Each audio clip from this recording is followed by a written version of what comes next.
Hey everyone, Julian here, and today I'm going to be showing you how to make a few different lo-fi house bass lines. I've covered this a little bit in my tutorials before, but I wanted to make just like a dedicated video. So yeah, here goes. First thing I'm going to do is I'm going to grab an operator, I'm going to turn this volume down a little bit on the track, and we're going to go to oscillator A and start turning some of these settings up and down. So the first one is the sustain, which I'm going to turn all the way down, and then I'm going to turn the decay up a little bit.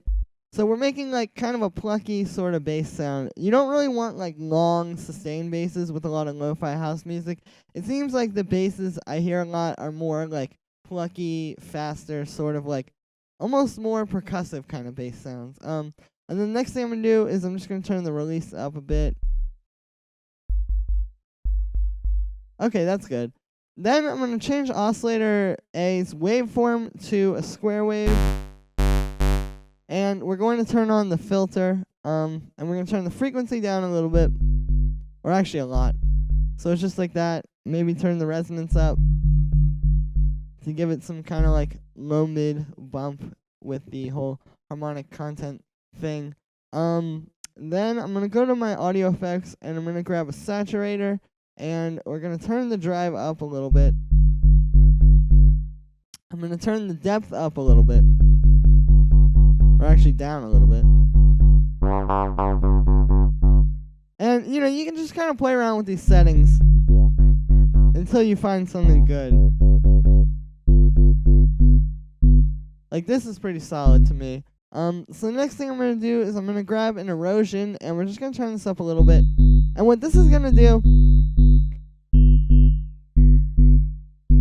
is you can hear it's just adding that little bit of, like, kind of digital crunch over top of it.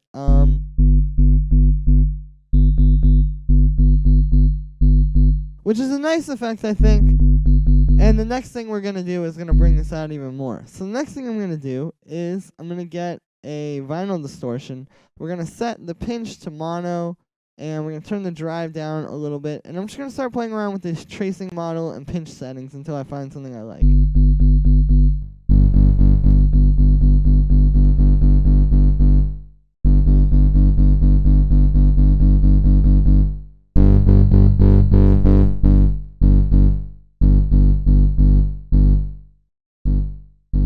Okay, so about like that is good. And essentially what we've done here now is we've made like a really basic bass sound. It's literally just a square wave with a filter on it. But with these distortions, we've brought out some nicer sort of harmonic content over top of it to give it that nice kind of like blown out, distorted lo-fi house sound. So the last thing I'm going to do here is I'm just going to grab an EQ8, and I might notch out a few frequencies.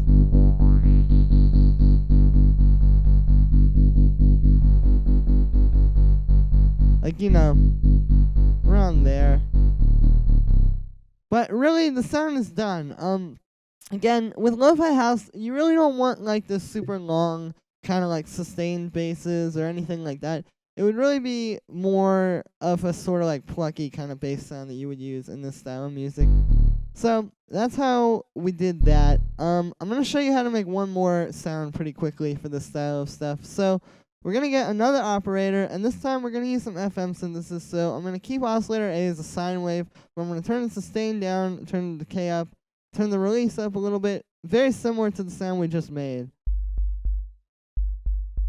Okay, that's cool. Next thing I'm going to do is I'm going to turn up the level for oscillator B.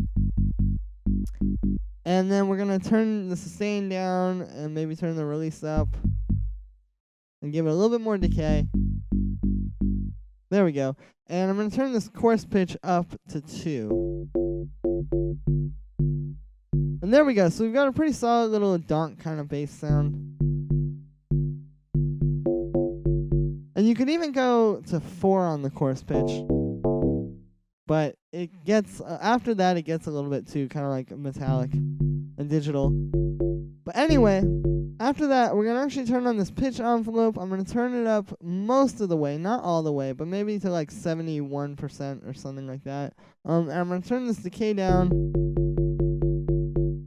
And you can hear we're starting to get more of like a click to this sound. I'm going to turn the initial and the peak up to 24. And okay, there we go. So now the sound has a little bit more of a click to it.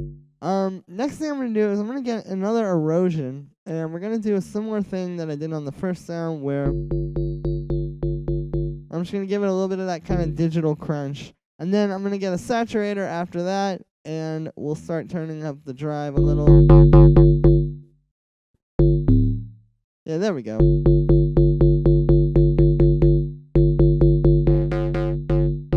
And you can play around with these settings a little bit too. I'll just set it like that for now.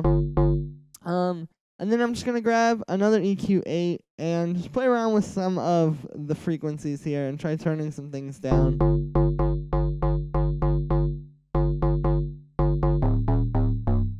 And okay, so there we go. So we have a pretty solid little lo-fi house bass sound, and then we got this other one as well.